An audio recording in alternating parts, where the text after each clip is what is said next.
대입 시청자 하이스틸 주주 여러분들 반갑습니다. 하이스틸 관련해서 여러분들이 투자하시면서 알고 계셔야 되는 사항들 전달하는 멘토 이진욱입니다. 자, 오늘자 하이스틸이 다시 한 번 더 고점 돌파를 위한 상승 시도가 나왔었죠. 현재는 또 돌파를 하지 못하고 빠져 있는데, 자, 이렇게 계속되는 고점 돌파 시도에도 뚫지 못하는 이유가 명백히 존재를 할 것 같습니다. 그래서 오늘은 어떤 이유에서 이렇게 고점을 계속 돌파를 못하고 있는지 잠시 뒤 차트 분석하는 시간에서 가져볼 거고요.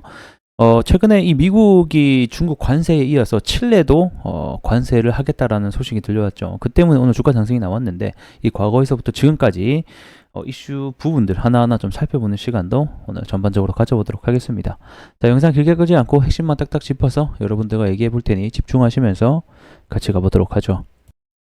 자, 우리 영상 또 처음 보시는 분들도 있기 때문에 현재 철강주들이 뭐 때문에 움직이고 있는지 이슈 간단하게 살펴보도록 하겠습니다. 자, 4월 17일 밤이었죠. 이 바이든이 중국 철강과 알루미늄을 기존 7%에서 25%로 3배 인상을 하겠다라는 발표 소식이 있었습니다. 자, 이 때문에 우리 철강 관련주들이 큰 요동성을 보여줬었죠. 그러면 이번 바이든이 왜 이런 결정을 하게 됐을까? 이 부분을 보게 된다라고 하면, 현재 이 중국 1분기 경제 성장률이 5.3%로 시장 추정치가 4점 후반대였는데 그보다 상회하게 됐습니다. 그래서 우리가 지금 알고 있듯이 이 중국 경기가 굉장히 안 좋다라는 얘기는 한 번쯤 들어보셨을 건데, 현재 이 중국 경기의 소매 판매 증가율이 3.1%로 하회를 하고 있고, 부동산 부분은 뭐 말할 것도 없죠. 9.5%로 계속해서 감소를 하고 있는 부분이고, 근데 여기서 중요한 것은 이렇게 경제 성장률이 5.3% 시장 추정치보다 상회를 할 수 있었던 이유는 이 제조업 투자 부분에서 9.9%로 굉장히 강세를 나타냈다는 거예요. 이 말인 즉슨 이 중국이 디플레이션도 지금 일어나고 있는 상황인데, 이 경제 성장률 둔화를 막기 위해서 막대한 투자로 이 싼 가격의 물량을 계속해서 찍어내는 중이라는 거예요. 그래서 이 제조업 투자가 약 10%를 올라가게 되면서 이 중국 경제 시장의 5.3%에 달하는 등극을 하게 됐다. 자, 그래서 보게 되면 중국의 1분기 자, 완제품 수출이 전년 대비해서 30%나 증가하는 기록을 내게 됐죠. 자, 이 말인 즉슨 공급량이 무수하게 많이 올라가다 보니까 자연스럽게 이 재고 물량을 쳐내기 위해서는 이 국내 내수 경기가 굉장히 안 좋지 않습니까? 중국이요. 그러다 보니까 이 많은 물량을 재고를 하기 위해서 결국에는 수출을 감행을 한다. 그 수출의 반경이 뭐 미국 전 나라에게 지금 흩어져 있는 상황이 되겠고, 그러다 보니 이 미국 입장에서도 지금 중국의 철강과 알루미늄 제품 때문에 이 불공정한 경쟁에 직면하고 있다. 즉, 싼 가격의 중국 물량이 진짜 덤핑으로 해가지고 계속 들어오다 보니까 이 미국 자국 내에 있는 철강 회사들이 피해를 보게 되는 거죠. 자, 그래서 이에 따라서 이 미국 같은 경우는 무역법 301조의 근거에 따라서, 이 무역법 301조라고 하는 것은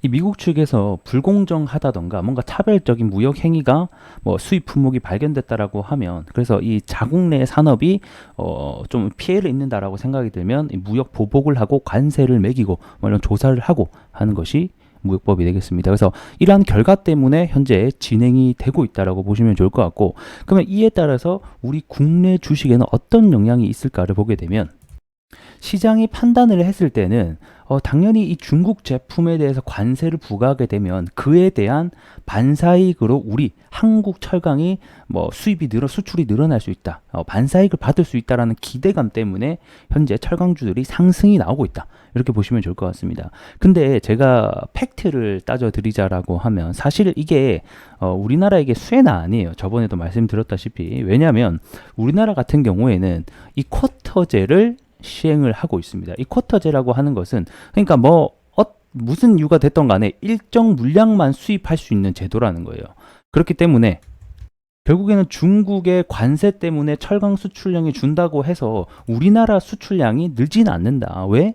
이 쿼터제, 일정 한도 내에서만 물량을 수입하는 제도가 시행이 되고 있기 때문이죠. 그러한 이유도 있고요. 그 다음에 또 미국의 철강 수요 중 중국산 철강 비율이 사실상 1% 내입니다, 여러분들. 0.6% 정도 될까요? 그래서 사실상 피해가 뭐 물론 없다고 하기에는 뭐 없다고 하기 좀 그렇지만 굉장히 미미한 수준이다. 그럼 왜 이런 지금 행동들을 보여주고 있냐? 결국에는 대선이죠, 대선 여러분들. 그래서 해당 내용을 보게 되면 자, 미국 대선을 위해서 이 노동자 표심 잡기의 일환으로 보여진다. 뭐가? 이번에 관세 부과가, 그리고 그뿐만 아니죠. 현재 미중 무역 전쟁이 지속되고 있는 가운데 이 대선이 가까우면 가까울수록 이 중국을 압박하는 카드가 계속해서 나올 수 있다라는 거죠. 왜? 자국의 표를 얻으려면 적을 공격을 하면서 표심을 얻어야 될 거 아니에요. 그 산업에 있는. 그래서 이 자국 산업을 보호하기 위한 뭐 정책을 강화하면서 표심 잡기를 위한 강수를 뒀다라는 평가, 이런 평가도 나오고 있다라는 겁니다. 자, 그래서 최근에 올랐던 이유는 아무래도 뭐 직접적인 영향은 없지만 또 우리나라 이 테마주의 특징 중에 하나가 이러한 반사이익에 대한 기대감이 있다. 뭐 이러한 이유만 되면 사실 주가는 언제든지 들썩일 수 있다라는 거죠. 자, 그리고 오늘자 나온 뉴스입니다. 자, 현재 미국이 중국산 철강에 대해서도 관세를 매겼는데 이 칠레 역시 이 중국산 철강을 관세를 하겠다. 33.5%. 이런 뉴스가 나왔습니다. 그래서 오늘의 상승 이유는 결국에는 이게 될 것 같다. 근데 내용은 뭐 같습니다, 여러분들. 왜 칠레가 중국산 철강을 하는데 올랐냐, 우리나라가. 결국에는 또 반사익에 대한 기대감이라고 볼 수 있겠죠. 뭐 그게 실질적으로 이 철강, 우리나라 철강 시장에 호재로 작용을 할지 여부는 조금 미지수이긴 하지만 이러한 기대감이 언제든지 있다라고 하면 주가는 올라갈 수 있다라는 점. 하지만 주가가 지속성을 못 보이는 이유는 지금 오전에 올랐다가 주가가 다 빠지고 있죠. 결국에는 실질적인 수혜가 아니기 때문이다. 잠깐 단기적인 이슈이다라는 점 반드시 알고 계셨으면 좋겠습니다. 하지만 우리가 또 눈여겨봐야 되는 부분도 분명히 있을 것 같습니다. 그 부분은 제가 앞전 시간에도 말씀드렸다시피 24년 11월 달에 여러분들 뭐가 있습니까? 미국 대선이 있다라는 거예요. 그 미국 대선에 현재 트럼프와 그 다음에 누구 대결이죠? 바이든입니다. 자, 이 트럼프의 임무를 보게 되면 이 미중 전쟁에 만든 장본인이라고 볼 수가 있고 자기가 만약에 재집권할 시에는 중국의 60% 관세 아니다. 그 이상이 된다라고 하면서 이 중국을 압박을 하기 위한 카드와 발언을 계속해서 쏟아낼 것이다. 그러한 발언이 이 11월 달 미국 대선에 가까워지면 가까워질수록 이 민심의 표심을 잡기 위한 행동들이 더 많이 나타나게 될 것이고 그의 역량에 따라서 이 철강주들은 뭐 이게 실질적인 수혜가 되든 아니든 간에 이런 정책주로서의 어떤 역할도 할 수가 있다. 테마주로도 엮일 수가 있다라는 거예요. 그렇기 때문에 이 미국 대선 11월 달까지 이 철강주가 계속해서 들쑥날쑥 할 수 있다는 점 참고해 주시면 좋겠습니다. 차트 보면서 정리하도록 하겠습니다. 자, 미국 관세 소식 때문에 최근에 오전장에 주가가 상한가 문을 닫았다가 결국에는 상한가를 유지하지 못한 채 장마감에 풀리게 됐었죠. 자, 그리고 나서 계속해서 이 상한가 구간 가격대를 보게 되면 3,700원 구간이죠. 이 구간을 뚫기 위해서 지금 벌써 다음날 그리고 오늘까지 세 번째 돌파를 위한 시도를 보여주고 있습니다. 아무래도 이렇게 고가를 돌파하지 못하는 이유는 결국에는 실질적인 수혜주가 되지 못한다라는 거겠죠. 방금 말씀드렸죠. 이 쿼터제에 의해서. 하지만 앞으로 이 기대감 때문에 이 철강 관련된 관세가 이슈가 나올 때마다 단기적인 재료로 모멘텀으로 상승은 할 수가 있겠다라는 거겠습니다. 자, 그렇게 놓고 봤을 때 지금 현재 갭이 떠 있는 상태죠. 일단 3,200원 라인 여기에 저가 부근에 갭을 깬다라고 하면 이 갭을 메우러 다시 한 번 더 3,000원대 초반까지 내려갈 수 있으니 이 부분을 우리가 염두를 해둬야 될 것 같고 만약에 갭을 깨주지 않고 계속해서 지켜준다라고 하면 다시 한 번 더 고점 돌파를 위한 시도들이 나올 것으로 예상이 되고 있습니다. 자, 그러기 위해서는 분봉으로 들어가 보게 되면 저점을 지금 현재 조금씩 끌어주고 있는 모습을 보여주죠. 이 저점을 깨주지 않고 계속해서 조금씩 위로 올라가 주는 모습을 보여줘야지 다시 한 번 더 상한가 가격대에서 돌파를 위한 시도가 나올 수 있다라는 겁니다. 그리고 이제 수급 주체를 보게 되면 아무래도 이 종목 같은 경우는 뭐 크게 기관이 왔다 갔다 하는 종목은 아니고 대부분 기관과 외국인과 개인이 매수하는 물량입니다.